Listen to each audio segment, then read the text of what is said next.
Saya Hersubun Arif dari Forum News Network. Apa kabar Anda? Semoga selalu dalam keadaan sehat walafiat. Dan seperti biasa saya akan ajak Anda untuk berbincang-bincang tentang berbagai topik aktual. Dan kali ini saya akan mengajak Anda untuk nyimak pernyataan dari politisi Partai Gerindra yang membongkar fakta siapa yang menjadi pelaku teriakan WHO terhadap anak-anak Pak Jokowi. Ini kenapa saya sebut anak-anak Pak Jokowi, karena yang diteriaki WHO oleh para hadirin atau sebagian hadirin dalam pelantikan Prabowo dan Gibran kemarin pada sidang paripurna MPR itu kan selain Kaisang, Kahiyang dan Bobi kan juga Gibran sebagai wakil presiden terpilih yang dilantik itu kemarin juga dapat juga teriakan WHO, ya walaupun teriakannya tidak sekencang ketika pada teriakan terhadap Kaisang, Kahiyang dan Bobi. Tapi sebelum saya ngobrol soal itu dengan Anda, saya cuma mengingatkan saja terutama kepada para viewer saya yang usianya kira-kira sebaya saya itu, ini adalah generasi baby boomer, generasi kolonial gitu.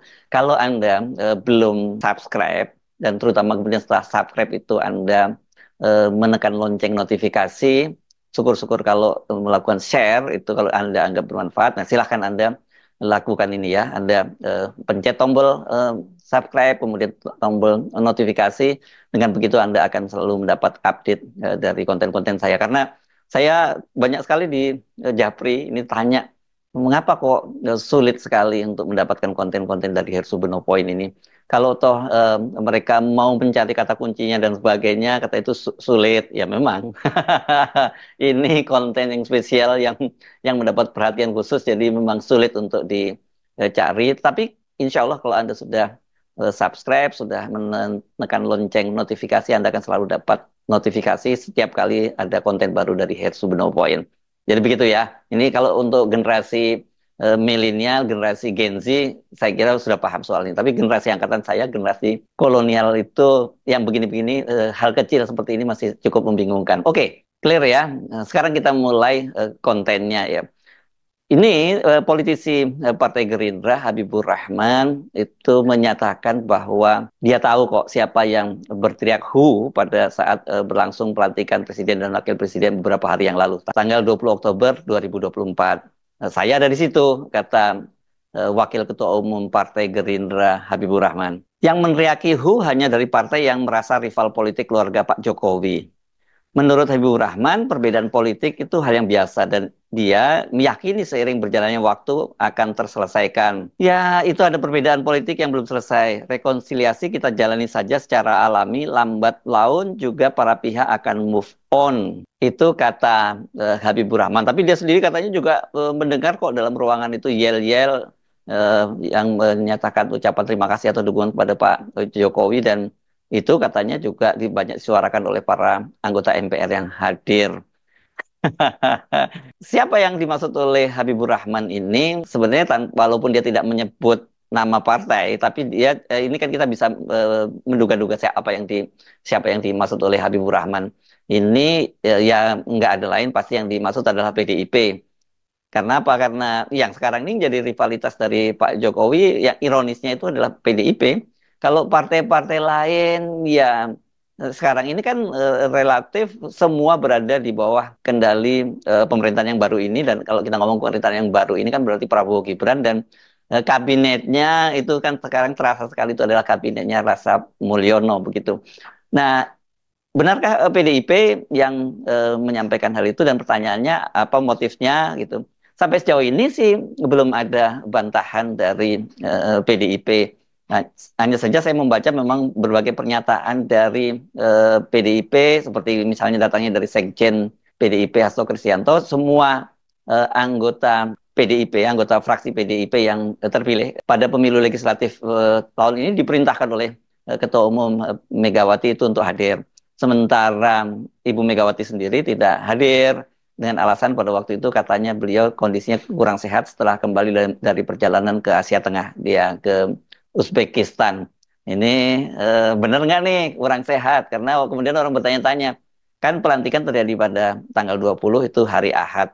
Sementara pada hari Jumatnya itu tanggal 18 Oktober Ibu Megawati itu hadir di pengukuhan gelar doktor untuk Sekjen PDIP Hasto Kristianto, dan kelihatan sekali di situ Ibu Mega masih tampak sehat-sehat saja kan gitu ya. Atau sakitnya memang pas menjelang pelantikan itu ya. Apapun alasannya dari Hasto, sebenarnya ya orang tahu bahwa ada perasaan yang tidak nyaman, ada tetap saja ada rasa yang tidak nyaman dari Ibu Megawati untuk hadir. Kita nyebutnya begitu bahasa halusnya ya pada pelantikan itu, dan Ibu Megawati kan orang yang terbiasa mengekspresikan sikapnya gitu, meskipun tidak secara terbuka, tapi kita tahu bagaimana membacanya. Nah, kalau hanya belum move on, apa sesederhana itu ya? Saya kira tidak sesederhana soal belum move on, karena persoalan kemarahan PDIP, kader-kader PDIP terhadap keluarga Jokowi ini ya sampai ke ubun-ubun gitu. Dan kalau kemudian mereka itu kemarin berteriak WHO dengan target mempermalukan keluarga Jokowi, mereka sudah sukses ya. Ya, ini kan bagaimanapun juga jumlah fraksi PDIP itu kalau di DPR itu terbanyak ya. Sekarang ini ada 110 kursi di DPR. Ini adalah fraksi yang terbesar. Nggak usah 110 orang teriak begitu, sebagian saja teriak ya itu udah bisa bikin heboh. Coba saya ajak Anda untuk menyimak lagi bagaimana peristiwa itu terjadi. Pertama kali kan yang diteriaki WHO itu adalah Kaisang, Kahiyang, dan Bobi. Dan itu terjadi ketika, ini karena suaranya nggak gitu kedengaran, kemungkinan besar ini adalah ketika pembawa acara itu memperkenalkan mantan presiden, mantan wakil presiden, dan keluarga-keluarga mantan presiden, wakil presiden, termasuk tentu saja keluarga Jokowi.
Kita tadi menyaksikan bagaimana Kaisang itu hanya cengengesan saja, sementara Kahiyang itu tersenyum kecut. Nah, yang ini kelihatan yang paling menarik adalah wajahnya Bobi ini. Coba perhatikan wajah dari Bobi ya. Dia seperti sempat terkejut dan kemudian merasa tidak sangat tidak nyaman. Kalau Kaisang dia seperti biasa dia cengengesan. Tapi yang sekarang ini saya tunggu-tunggu kok nggak dilakukan oleh Kaisang. Kan biasanya Kaisang itu setiap kali diledek, dia kemudian membuat narasi kontra begitu ya. Salah satunya ketika Pak Jokowi waktu itu sering diteriaki sebagai Mulyono, kan kemudian dia membuat kaos, membuat rompi tepatnya itu anak Mulyono seperti itu.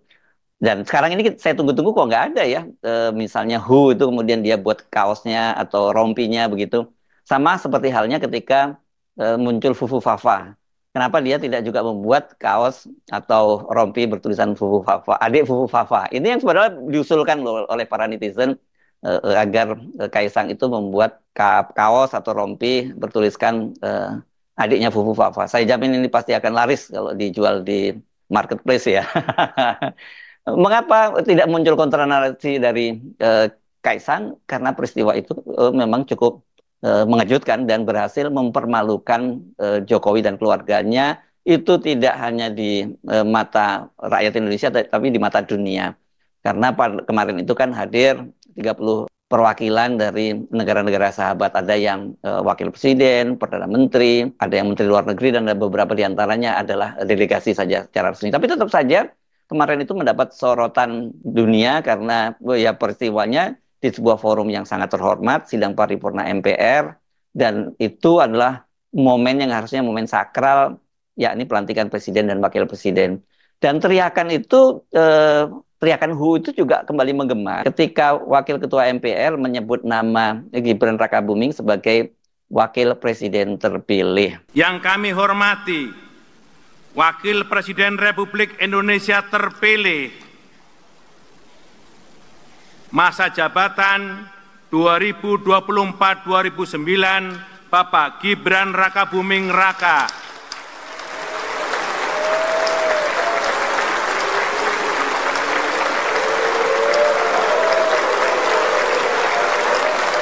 Beserta Ibu Selvi Ananda Putri. Nah, jadi lengkap ini anaknya Pak Jokowi semua, anak menantunya semua diteriaki ketika berlangsung sidang paripurna di MPR. Walaupun tadi kalau kita dengarkan, kita perhatikan teriakan terhadap Gibran itu tidak sekeras ketika nama Kaisang, Kahiyang, dan Bobi yang disebut. Tapi apapun ya, ini memang berhasil mempermalukan Presiden Jokowi dan keluarganya, dan saya kira mereka mesti terkejut dan tidak mengantisipasinya. Dalam pandangan mereka mungkin karena ya ini forum resmi pelantikan presiden dan wakil presiden, dan yang hadir kan juga selektif, itu hanya anggota DPR dan DPD yang tergabung dalam MPR setelah undangan-undangan resmi. Tapi ternyata kemudian ini tetap muncul ya di forum resmi itu. Jadi kalau kemudian apa motifnya, kemudian targetnya apa, saya kira ya benar seperti dikatakan oleh Habibur Rahman, ini memang rival politik Pak Jokowi yang melakukannya, dan itu maksudnya tentu saja PDI. Tapi kalau dia cuma menyebut bahwa itu mereka yang belum move on, dan kemudian nanti katanya rekonsiliasi akan berjalan secara alami, kita tidak sesederhana itu ya. Kenapa? Karena bagaimanapun juga kita tahu sejarah mencatat bagaimana sebenarnya Ibu Megawati itu dalam menyikapi hal-hal semacam ini. Contoh yang paling nyata pasti kita yang akan merujuk pada bagaimana hubungan antara Ibu Megawati dengan Pak SBY. Ini Anda jangan bosan ya kalau disebut ini, karena memang itu contoh yang paling nyata. Dengan Pak SBY saja sampai sekarang itu hubungan Ibu Megawati yang dulu cukup dekat, karena Pak SBY dulu adalah pembantunya sebagai Menko Polhukam ketika Megawati menjadi presiden, sampai sekarang itu hubungan keduanya belum pulih. Padahal kan sebenarnya kalau dibandingkan kesalahan Jokowi dan keluarganya terhadap Ibu Megawati itu kecil banget ya. Kalau Jokowi saya kira ini nggak ada ampun kalau buat Ibu Megawati, karena ini pengkhianatan besar-besaran terhadap Ibu Megawati. Skenario yang tadinya dibuat oleh PDI dan Ibu Megawati untuk hat-trick pada pemilu 2024 kemarin, menang 3 kali berturut-turut pada pemilu legislatif dan 3 kali berturut-turut pada pilpres, itu berantakan karena ulah Jokowi dan anak serta menantunya. Jadi mau pakai cara apa, mau minta maaf gitu aja, sekedar minta maaf, saya kira nggak cukup, itu nggak mungkin terjadi. Karena itulah Ibu Megawati kemudian tidak hadir pada pelantikan presiden dan wakil presiden kemarin, meskipun PDIP menyatakan bahwa ada masalah kok dengan Pak Prabowo. Itu ya masalahnya, nggak pada Prabowo, karena Ibu Megawati bahkan Ganjar tuh mengucapkan selamat ya hanya kepada Prabowo, bukan kepada Gibran Rakabuming, anaknya Pak Jokowi. Dan seperti dikatakan Ahmad Basyara pada waktu hari ulang tahun kemarin, itu Ibu Megawati itu mengirimkan karangan bunga ucapan selamat kepada Pak Prabowo, dan katanya itu adalah karangan bunga yang terindah. Soal ini saya kira juga menambah kemarahan dari PDIP dan Ibu Megawati. Kan kita seperti baca di berbagai statement baik dari kalangan Gerindra maupun dari PDIP itu menyatakan bahwa mereka itu akan segera bergabung dengan pemerintahan Pak Prabowo. Tapi enggak disebut secara langsung seperti itu, hanya saja mereka menyatakan mereka sudah menyiapkan 3 nama lah yang untuk masuk ke kabinetnya Pak Prabowo. Ada namanya Budi Gunawan, kemudian Oli Dondo Kambe yang sekarang menjadi bendahara umum PDIP, dan kemudian Abdullah Azwar Anas, ini kader PDIP yang dalam pemerintahnya Jokowi itu menjadi Menpan RB. Kapan mereka akan masuk? Mereka itu akan masuk setelah Ibu Megawati dan Pak Prabowo itu bertemu. Dan pertemuan itu waktu itu dijadwalkan sebelum pelantikan presiden dan pengumuman kabinet. Kita membaca statementnya misalnya dari Puan Maharani katanya pertemuan akan terjadi pada tanggal 11 sampai 15. Dan sebelumnya Sekjen Partai Gerindra Ahmad Muzani juga memastikan akan ada kader PDIP di kabinetnya Pak Prabowo. Tetapi ternyata setelah waktu yang ditentukan itu encer-encer pertemuan dilakukan ternyata tidak terjadi. Kemudian muncul dugaan atau pernyataan, oh tanggal 17 bersamaan 17 Oktober ya, bersamaan dengan ulang tahun Pak Prabowo ke-73. Ternyata Ibu Megawati juga dan Pak Prabowo itu tidak bertemu. Hanya saja Ibu Megawati mengirimkan karangan bunga seperti dikatakan oleh Ahmad Basyarah. Ini dari situ saja kita sudah tahu bahwa ini berarti ada persoalan serius. Ternyata ulah Jokowi nggak berhenti hanya di situ saja, karena Jokowi ini juga menghalang-halangi PDIP untuk masuk ke dalam kabinet. Dan instruksi akhir dari atau vonis akhir dari Jokowi untuk agar Prabowo tidak menerima PDIP atau tidak menarik PDIP ke dalam kabinet itu terjadi pada pertemuan di tanggal 13 Oktober lalu di Solo. Ini sehari sebelum Pak Prabowo itu kemudian memanggil para calon menterinya. Jadi bayangkan dengan situasi semacam itu, ya bagaimana tidak hubungan Ibu Megawati dan Pak Jokowi itu makin patah saja. Arang yang sudah patah itu makin berkeping-keping gitu. Sulit rasanya ini ya untuk mempertemukan kembali Ibu Megawati dan Pak Jokowi. Jadi kalau kita lihat sekarang ini di kabinet itu tidak ada menteri PDIP itu bukan semata-mata karena Pak Jokowi tidak menghendaki PDIP masuk, tapi dari sisi PDIP khususnya Ibu Megawati juga dipastikan tidak menghendaki PDIP masuk dengan komposisi kabinet seperti itu yang sekarang semuanya diisi oleh orang-orangnya Jokowi jadi kabinet. Dan kemudian faktor Gibran. Ini saya kira faktor Gibran ini tetap jadi ganjalan. Kalau toh mereka mau menerima, katakanlah waktu itu Pak Jokowi tidak menghalang-halangi PDIP masuk ke kabinet, tetap saja ketika PDIP itu masuk ke kabinet, ya mereka pasti tidak akan punya hubungan yang harmonis dengan Gibran Rakabuming. Saya kira ini mungkin satu dipandang oleh Pak Jokowi itu juga jadi persoalan ketika anaknya menjadi wakil presiden, kan dia pasti menginginkan agar semua anggota kabinet itu pun juga di bawah, selain di bawah kendali Pak Prabowo juga di bawah kendali Gibran. Saya kira itu mungkin menjelaskan mengapa banyak sekali wajah-wajah yang mengejutkan kita masuk ke kabinet. Dalam hal ini misalnya wamennya. Ini kan kalau kita lihat wamen-wamennya itu, kalau menterinya itu lebih rasa Mulyono, tapi kalau wamennya ini banyak yang rasa anak-anaknya Mulyono, dalam hal ini Gibran dan Kaisang. Banyak di antara para wamen ini kan adalah partner bisnis dari Kaisang dan juga Gibran punya hubungan di situ. Jadi kalau kemudian Habibur Rahman menyatakan bahwa ya ini nanti proses alami, yang mereka yang move on itu nanti bisa menerima situasinya, saya kira kalau soal move on itu Habibur Rahman terlalu menyederhanakan persoalan. Tapi bahwa kemudian itu terjadi proses rekonsiliasi secara alami, saya kira yang akan terjadi rekonsiliasi itu bukan antara Pak Jokowi dengan Ibu Megawati, tapi rekonsiliasi antara Pak Prabowo dengan Ibu Megawati.